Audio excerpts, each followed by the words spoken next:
Good evening, everybody. Good evening, everyone. Sorry, I'm a bit late tonight. I was just getting my camera, video, uh, my phone here, getting everything wrong here. So, I would like to just give me a few minutes again to adjust something in here.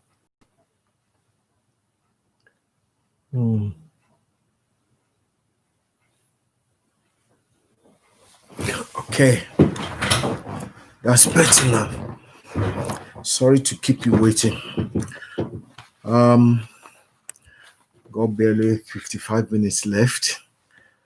Today, I'm going to continue on and finish off this book, What You Really Need by Robert Stephen Kaplan. Robert Stephen Kaplan was one time a professor at Harvard University. So, from the look of things, he does know what he's talking about, having been a professor of great standing in Harvard University for many years. He was a senior associate dean and professor of management practice at Harvard Business School. He's been a co-chairman, a founding partner of a capital company, an investment company, so to say, and chairman of the investment advisory committee of Google, the same Google Incorporation, and co-chairman of the philanthropy firm Draper Richards Kaplan Foundation. So we have a lot to gain from these people that are called professors. We have a lot to offer. So today we'll be finishing what we start with, and so that we can move from next month. Next Friday, actually, I don't think we'll be having this session. The reason being, it will fall into the fasting and prayer session we usually have in Kingdom Arena, being the first Wednesday, the first Thursday, the first Wednesday of the month, and that's Thursday and Friday. So we'll be just having prayer meeting 1 hour in the evening, and so it will be the next 2 weeks when we'll be able to have this session again. However, we must finish this book today, and that makes it the third book we'll be finishing. If I'm right, yes. Yeah, I think, it will make it the fourth book we will be finishing by the time we finish this one. However, today, what I want to cover about what you really need to lead is the fact that you cannot do this alone. You can't lead alone. If you ever lead, you think you are leading, and there is no one following you, you are just taking a stroll. You are just going on a walk. So an essential part of being a leader is learning how to build strong relationships and harness the power of a group. So to be a great leader, you will need the help of others. Don't you forget that even Jesus needed the help of 12 disciples, whom he surnamed apostles. He surnamed them apostles. And he was able to, he surnamed the apostles so that they can be with him. Mark 14:13 says, and so that he can send them out to preach the gospels. So you always need the help of others. You always need their advice and feedback as much as their participation in the project you run. Remember, leadership also, apart from the fact that it has the character aspect, it also has the charisma aspect. The charisma aspect is where the action is. Character is inward, charisma is outward, and is usually hinged Uh, characters hinge on, I mean, charisma hinges on performance, delivering results. So, to become a better leader, you cannot isolate yourself. You need to learn to harness the power of your people. Everyone around you has something they can contribute to your life and has something they are presently contributing to your life, only if you can recognize it. So, in order to act like an owner, you will need the advice, feedback, and help of others. So, working with others will help you recognize your blind spots and inject expertise and know-how and know how you don't personally possess.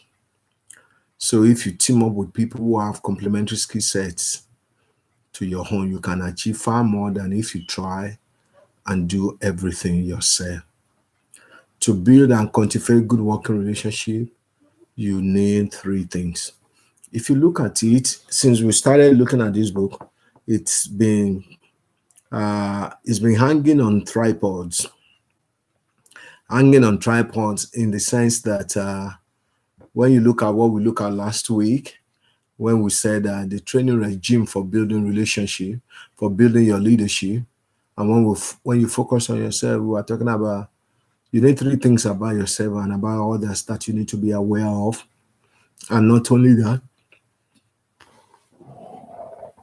we will also talk about the level developing a leadership mindset.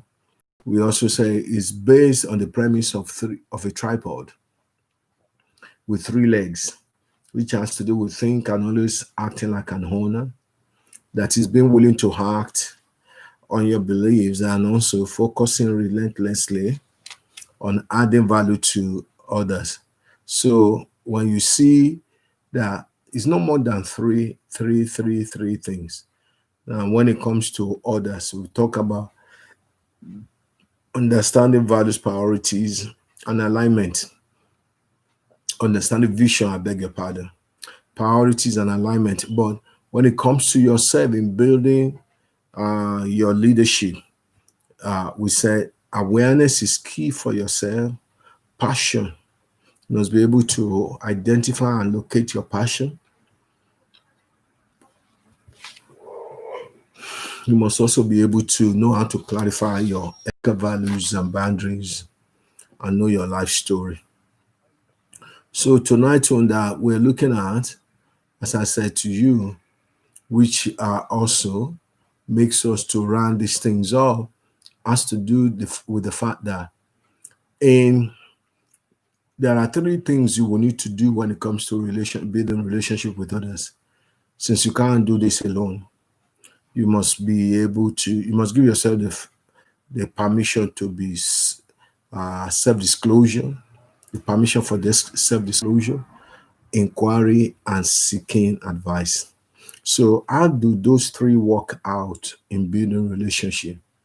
Self-disclosure means you need to be willing to tell others things about yourself which will help them to understand you better. And sometimes things about yourself are hidden in your story. If you know how to give a good narrative of how you have come this far, within that will be the hidden wisdom of your portrait, the portrait of your life.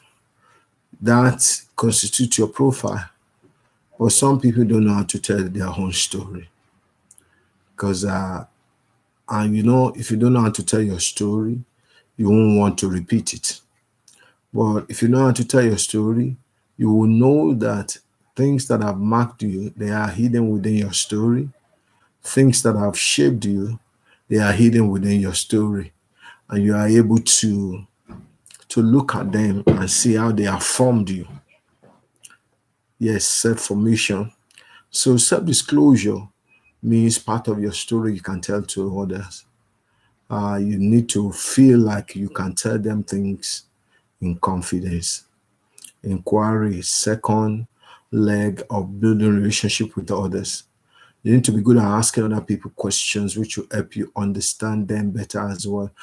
Even asking yourself questions as well. You need to be able to ask yourself questions. I remember while I was studying leadership and management with the Open University, and I've forgotten the very course module I was doing then. But there is something they call about reflective practice and establishing an iterational query, iteration of the cycle of inquiry that makes you to continuously dialogue between reflection and self-reflecting, reflective practice and reflexive, which basically means asking yourself what impact your attitude, your behavior, your character is having on others.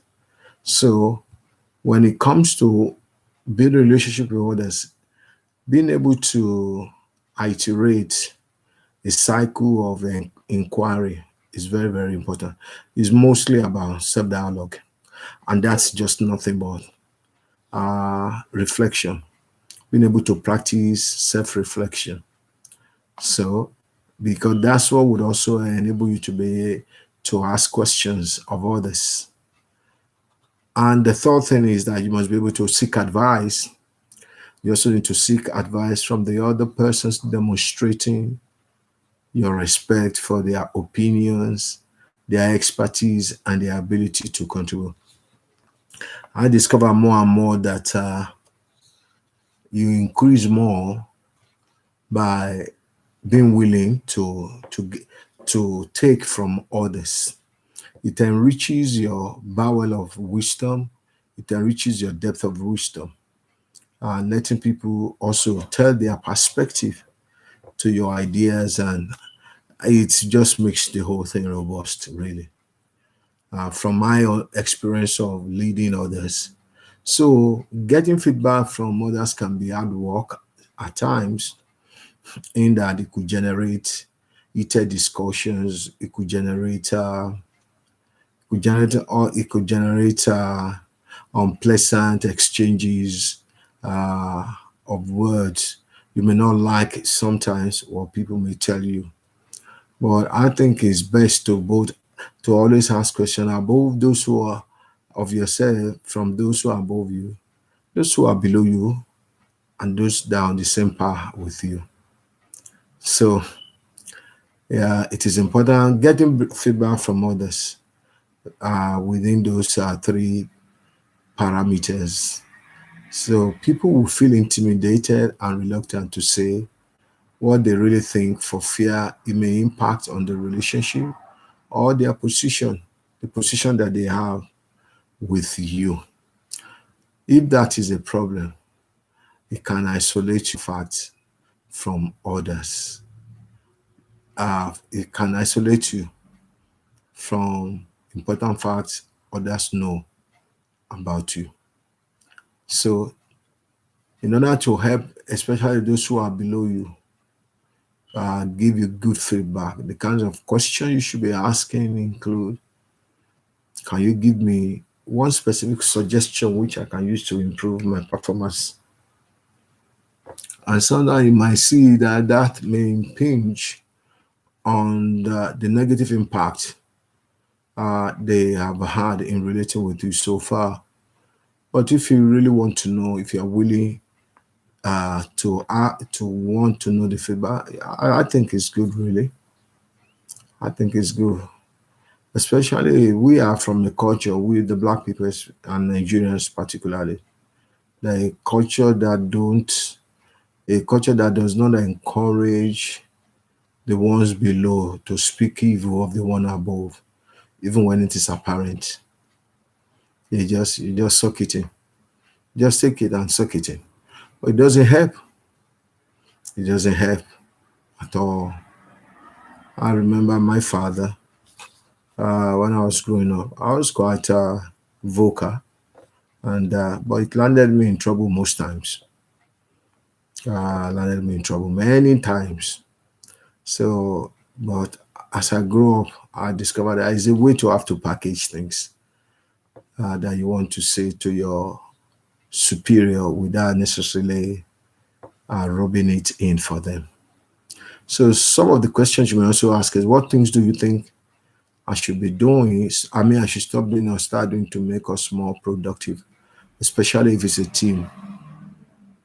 Also, what small problems are you aware of that we need to address before they turn into major challenges? That is very, very key. Or if you are my boss, what kind of blunt advice would you be giving me right now? Those are tough questions, but we have to face them. So building relationship and then encouraging people to give you feedback are good because they help you tap into the power of your team, your group, the power of your relationship. When a diverse group of people work together to combine their expertise and exploit their strength, some impressive levels of problem solving energy can be unleashed. I think an idea becomes enriched and robust due to many varied contributions of different, even though the number still has to be curtailed, but it gets enriched. I haven't been married for a while now. Many times I think through an idea and probably even sometimes take steps to do it before I now remember to share it with my wife. So it's not so much of sharing but telling her. But I found out that if I share it with her, she comes from a perspective that sometimes I don't even, they are like blind spot. They are blind spots. Sometimes I like them, sometimes I don't like them, but wisdom has taught me that still consider them, give it a thought, sleep over it, and then you will see the wisdom in what she's saying. Because as much as it's not me, it's not my life alone now anymore. The moment you are married to somebody, your life becomes woven together. Good, bad, ugly. They share your life with you. There is no part that will not be affected. So being the type of person I am, I think wisdom has made me to see that, listen, if they say somebody's your helpmate, it means she's there to help you in every way. And sometimes you may also have to cultivate them to be able to give the kind of help you want them to give you within the context of husband and wife relationship. That's why I'm saying that. Anyway, Robert Stephen Kaplan, the author of this book, What You Really Need to Lead, says, I have learned anything, if I have learned anything through teaching at Harvard Business School, it is to recognize the power of a group. I have learned that even though many decisions need to be made by the leader, a group will almost always come up with a better diagnosis and solution than one person acting on his or her own. Many leaders don't fully realize the enormous power right at their disposal. They may view people individually with their strengths and limitations and fail to see that the group working together is likely to be much more powerful than the sum of its parts. I guess that's what synergy is all about. That the total sum of the group will be far more better, greater than the individual strength, even added together. There is something called exponential averaging when it comes to group working together, leveraging their strength with one another. So, how do you go about harnessing the power of a group? In practical terms, there are five steps which are required to get a group working together. Now, I'm not sure I want to read through those five. I want to read what all those five steps are in detail, but rather I'll just give them to you as an outline. The first one is assembling your team, and the second one is framing an issue to be discussed and debated. That is, what's the idea for which the team is called is composed together. What's the idea behind the assembling of the team? Thirdly, share information with everyone. Every information you have concerning the idea, share with everyone. So that's also called empowerment. That's also called enabling. You're not holding anything back. Then brainstorm using a clean sheet of paper to do brainstorming. I remember when I first started writing books, I think I've written about 4 to my name now, if I'm right. Yes, I think 4 or 5. Others in the making. I remember going to Pilgrim's Hall in Brentwood, Essex, England, and I wanted to write. And I was there for about 3 days. And guess what? I had a blocked head. I had a blocked head until I now attended a training by John Stanko in Birmingham. And he now taught something on, what do they call this again? It's brainstorming, but it's called, I've forgotten the name that now. But it's just every idea about the book. Write the book's name in the middle, and then everything that has to do with the books in terms of title, write it as a branch stemming from the book. And then each idea or chapter also now do it as brainstorming. There's a name for it. There's a name for it that I'm trying to remember now. Well, my wife is correcting me about fasting and prayer. That fasting and prayer is not next week. Sorry, Pastor Abiola also is telling me that fasting and prayer is the upper week, not next one. So sorry for those of you who might have confused. So it's not next week. It's going to be the week after, because it's from 7th to 13th. Normally we have 1 week of fasting and prayer in July, I think January, July, and December. So please, don't forget, those of you who have already thought that it's going to be next week, please, I beg your pardon. That was a mistake from my part. It's going to be from 7 to 13.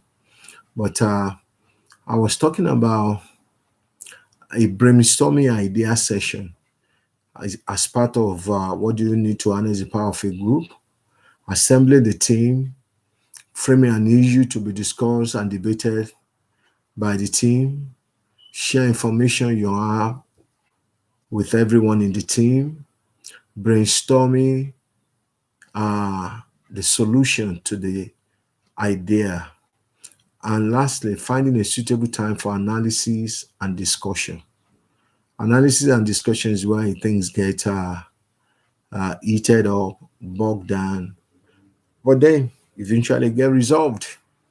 So these techniques of these 5 steps of assembling the team, coming up with an idea, share information with everyone, brainstorming, and suitable time analysis and discussion have one big benefit.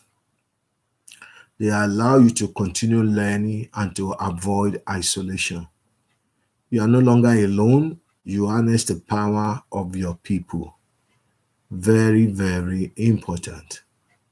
So that's that. And then that's that about the fact that you can't do it alone. You need to know how to build relationship, how to work on relationship, because the key thing in leadership is influence.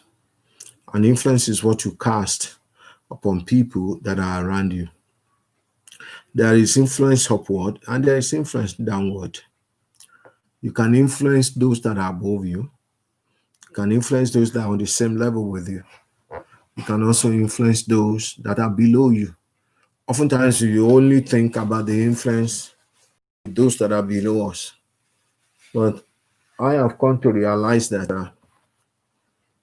a woman in a man's life may not have much authority, may not have power, but they have something that is called influence, and it's very subtle, and is very real, especially if you love the woman. Very real. So you always have to understand. You always have to know how to properly analyze that and to identify in light of the God's word and the permission that God has given them over your life. So your immediate team is you and your spouse. If you are married, you got to have to know that influencing one another beautifully, positively, adds a great deal of values to your life. I cannot overemphasize that. I cannot overemphasize that. Though in the process of working together as a time, you may bite one another sometimes.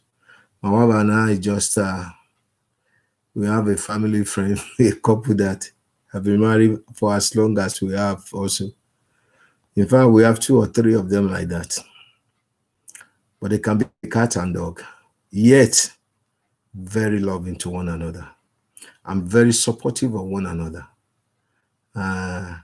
But then when you look at it, the age difference is not much. I don't think it's even up to 1 year between the three of us, between our spouses. So it's more or less like friends, but friends which would like to flex muscles. So relationship is key. I cannot overemphasize that. And the values that we exchange between ourselves must constantly be positive as we build each other up or as we seek to influence each other positively. So the last thing I want to talk about from this book, as we look at this book, I've asked you that you may go to Amazon to buy the book, Robert Stephen Kaplan, What You Really Need to Lead. So this last thing I want to talk about is from the book is developing leadership as a lifelong journey. Now, leadership is not a destination to say that you will arrive one day, but it's a continuous journey. It's really about the actions you take. As long as you have breath in you, every decision you make, daily decisions accumulate. They add up. They add up. That's why it's important that no decision is flimsy. No decision they build on one another. And also when you are getting older, you've crossed the 40s barrier. 40s barrier. Not don't wait till 50 barriers. The decision you make from 40s upward have a tremendous impact on you in the next for the rest half of your life. So leadership, self-leadership comes in where you learn to become proficient at making the right decisions, especially surrounding yourself with those that can inspire you greatly, not with competitors, but complementing people. Okay? So leadership is about the actions you take, but the actions you take stem from the decisions you make. So the key to being a great leader, therefore, is the ownership mindset. You have to commit to making ongoing lifelong improvements, to accept your life is your own, and that you can and should actively take responsibility. I cannot overemphasize that. That your life is your own, is given to you as a trust. When you say your life is your own, it doesn't mean you ultimately own them. Really, it's like saying your children are your home, but you don't own them at the same time. You got to have to know that they are responsible for themselves. You help them to know how to make right decisions. Ultimately, you are their custodians. You are not their owners. Yeah, you can say my children, my children, my children. Hmm. Ultimately, they were given to you to help to mold, to help to train, to help to nurture, to help to release into the generation. So you don't own them, but you're gonna have to give an account of them. So also is your life. Those children were a trust in your hand. So everything in life is a trust that you have to give an account. Because if you don't give an account, then it's good. So, but every resource we have, resource of time, talent, and treasure, resource of children, resource of anything, spiritual, physical, mental, we have to give an account about them. So taking responsibility for the outcomes is key to fulfilling your leadership potential. So at one time, though, you should be actively working on between 3 and 5 initiatives to increase your leadership performance. You need to constantly do a personal inventory. Do you know this thing is easier said than done? Now, the end of the year is coming right now. What individuals of us need to do is to sit back and take a personal inventory of how the year has panned out, writing down what was strengths. I mean, in fact, it may be something that you could do in terms of SWOT analysis. That is another acronym for, I think, it's STEEP or staple or whatever, whereby you consider strength, you consider external environment, internal environment, you consider the you consider the privileges of people. Blah, blah. So you need to, your personal inventory will involve you considering unexpected circumstances that have happened, that have befallen the whole world this year. And how has it worked out in your life? Some people lost their lives, but you're here, you are alive. So write down what strength the occasion has made you to discover, or what weaknesses it has uncovered in your life. You could do that with somebody, especially as this year is running to an end. In fact, it's a good thing now. I may do this together with my wife. Let's sit down with her and say, the year is running to an end. Let's take account. How did it work out? Ministry wise, family wise, individually, and see how we design next year in the hope of the help of God. So don't be afraid to dream big as well. Something which aligns with your passions and which will impact the world. Use your imagination to try and visualize what you could achieve in the future as you harness fully your passions. That is also crucial. That is also crucial. Don't dream small, dream big. That it will take God to help you to fulfill your dream. Also, beware of conventional limitations. These are 5 things that can enhance your, 5 initiatives that can increase your leadership performance. Do a personal inventory. Don't be afraid to dream big. Don't limit yourself. And then beware of conventional limitations. The things that everyone knows are true. Make a leap of faith and harness your unique talent and skills. Assume that justice will ultimately prevail and you'll be a great leader. Conventional limitations are things that everybody are predictive in your life. So you could surprise people that you won't do. One thing that a few friends of mine have been saying, you guys talk, you communicate a lot. I think it's high time you need to sit down and write a book. God knows how long I've been telling them now. But I know killing the elephant in the room may disrupt so many things. But then we are living in the age of disruptive technology anyway.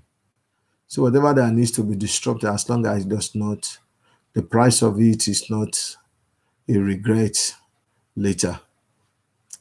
You always have to make a sacrifice. So, next one, focus on adding value to others. This really is the only certain way to lead out. Take ownership of everything which adds value for your team, your family, your your your your customer, your shareholders, your employees, your community, the environment you live, and so on. Your children, your children. Many times, these children don't see what you are saying. From my understanding, even though we have only one child, but my interactions with our son over the years have shown me that their context is different from ours. The context of upbringing is different, though they seem to live in a life of the overlap of our home background and their background, a clash of cultures, imagine. But I have found wisdom in knowing how to strike the balance to say, okay, yes, you can leverage my wealth of experience, but you also have to create your own experience. But how do you balance that? Now, it now depends on me on how I create an enabling environment for him to leverage my wealth of experience, but understanding his own context, his own social context, his own spiritual context, his own emotional context. We got to have to be able to do that. Because the generation we are living now is different from the generation of our upbringing. The environment is also even very different from theirs. But one thing we must not do is to lose them in the midst of wanting to insist that they conform to our home background. It doesn't work. It doesn't work. It doesn't work. And the truth of the matter is that as the years progress, you will need them more than they need you. So there has to be a wisdom to balance the system of relationship, the cycle of relationship we have together. But if you focus on adding values to them, they would understand your motive and be able to explain your action based on your motive, especially if there's a track record of good intentions and better outcomes for them in the decisions you've made over the years. So, because if you focus on adding values to them, everything else will work out, eventually work itself out. So always go after long-term profitability. That's the last one. The last initiatives to increase your leadership performance. Have a long-term view of things. I thank God that I am blessed with that kind. That I don't mind making immediate sacrifices for a long-term profitability. But we live in an age called microwave age, whereby everybody wants things to happen now. Some things will have to take process. You can't stop it. You can't microwave it. Maturity is not an overnight thing. Maturity is a long-term marathon experience. You have to learn to plan for a longer term. Yes, have short-term goals, mid-term goals, and long-term goals, especially when you have crossed the age barrier of 40 and 50. Yeah, your own vulnerability becomes much more pronounced.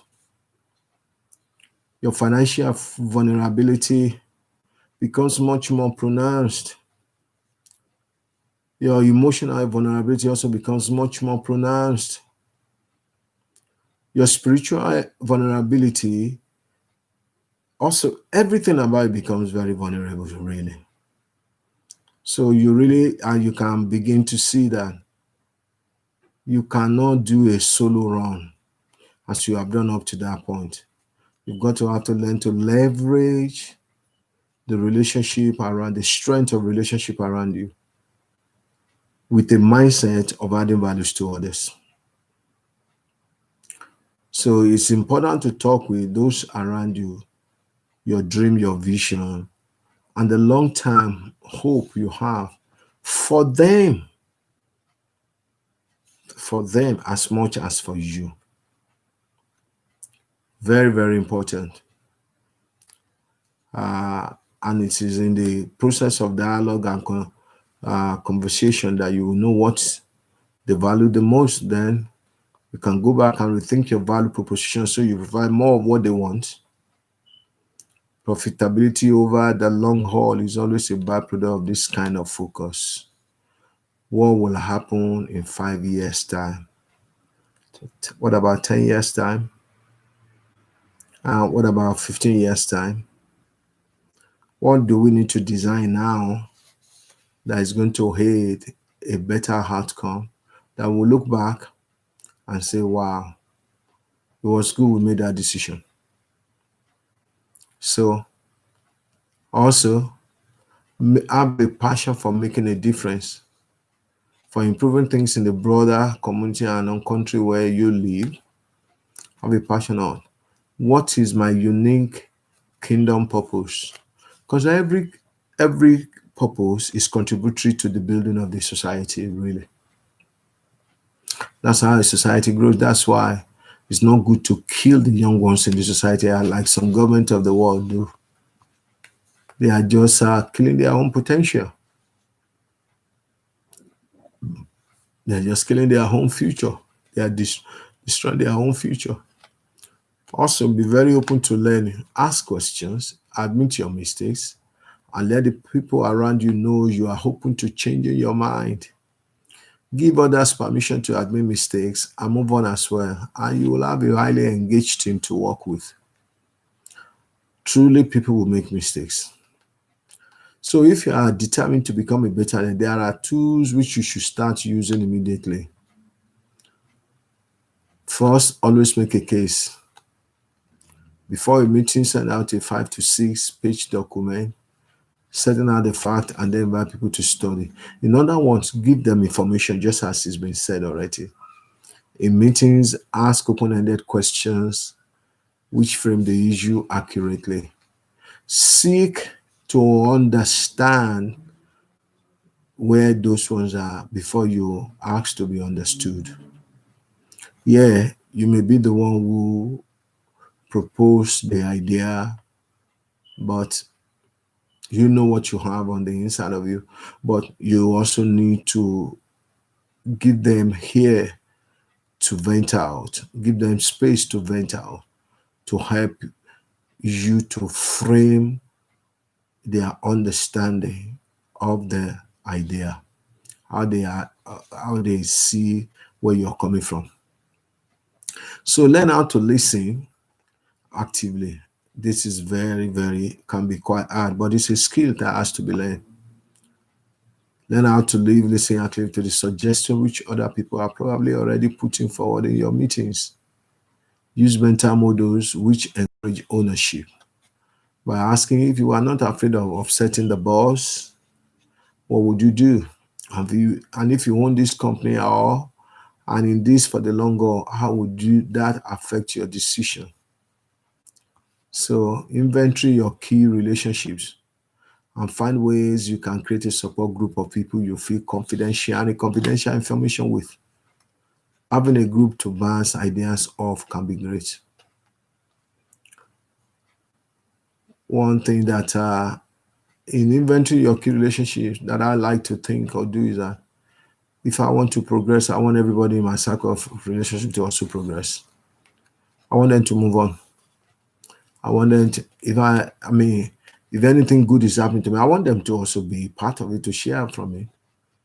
Because that it's better we all arrive better people than one single-handedly imagine a better individual above the rest. No, it does not strengthen the group. It doesn't strengthen the group. So also it is with family. A father pays the sacrifice in order to cultivate his wife and children to make them move forward. So be willing to give others feedback as well and to take on board the feedback which gets offered to you as well. Everyone has blind spot and honest feedback backwards and forward can help you see those blind spots and do something about them. You cannot over I cannot overemphasize this. Sometimes we suffer from tunnel vision, but it takes somebody outside of ourselves to see clearly, uh, to see where we have what, to see clearly what the areas we are not seeing. The importance of blind spot is critical in driving. When you are driving, I almost could have been crushed before by a truck because the truck was in my blind spot and I was to join a dual carriageway. It was the truck edging a little bit. I said, where did it come from? It was the whole truck, as big as the truck was in my blind spot. Now it made me now to remember when I was doing driving lessons. Said check again and check again. Because the time lapse between the first check and the second check, whatever was in your blind spot will come forth, will show up.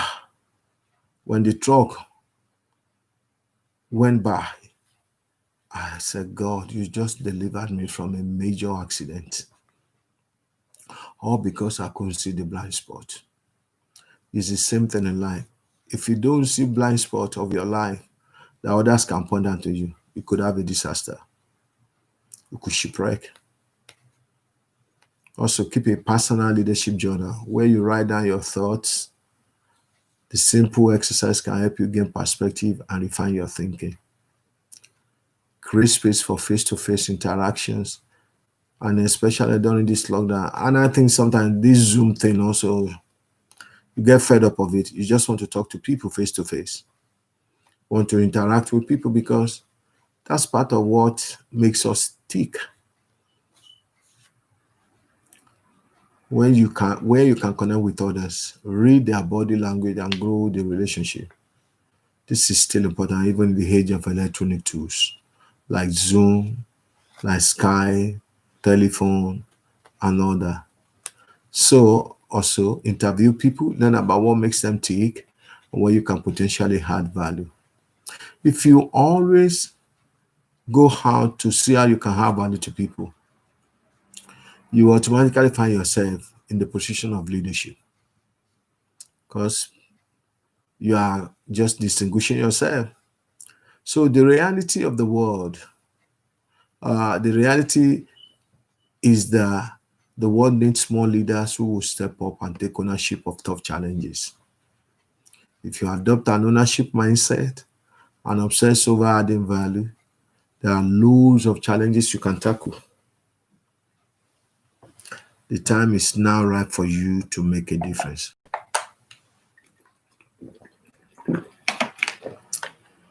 Lastly, I'm going to read two quotes from Robert Stephen Kaplan from the book.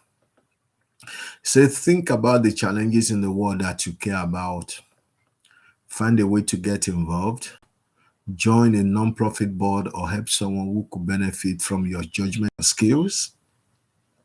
Your involvement will help that organization or that individual. It will also help you to further develop your leadership skills.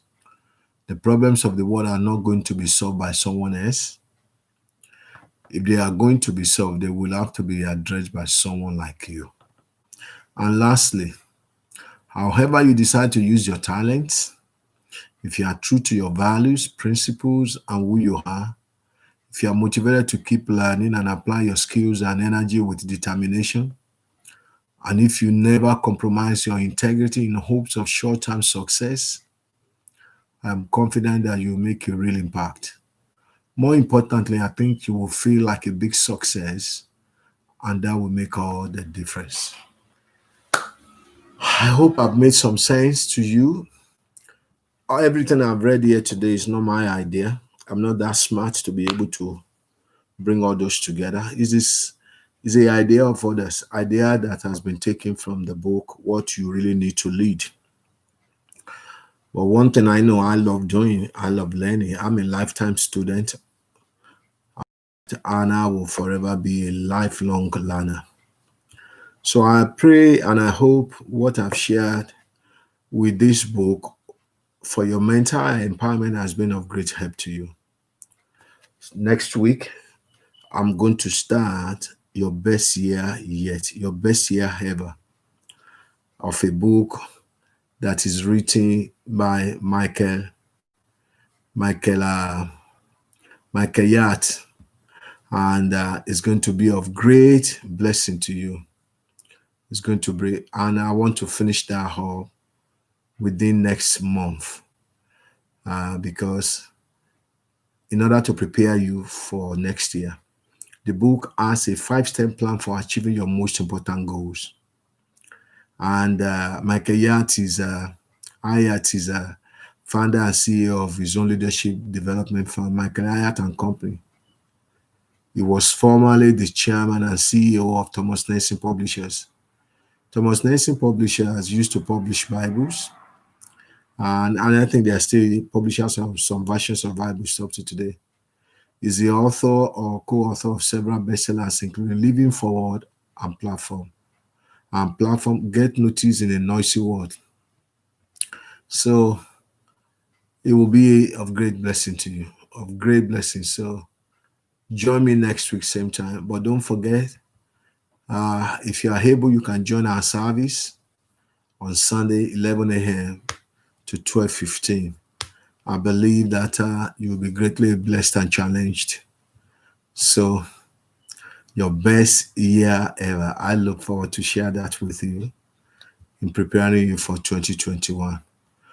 I want you to know that when you have seen a glut in economy, when you have seen a glut in relationship, when you have seen a glut in anything whatsoever, when you are down, you need no fear of anything anymore, because you can only go up.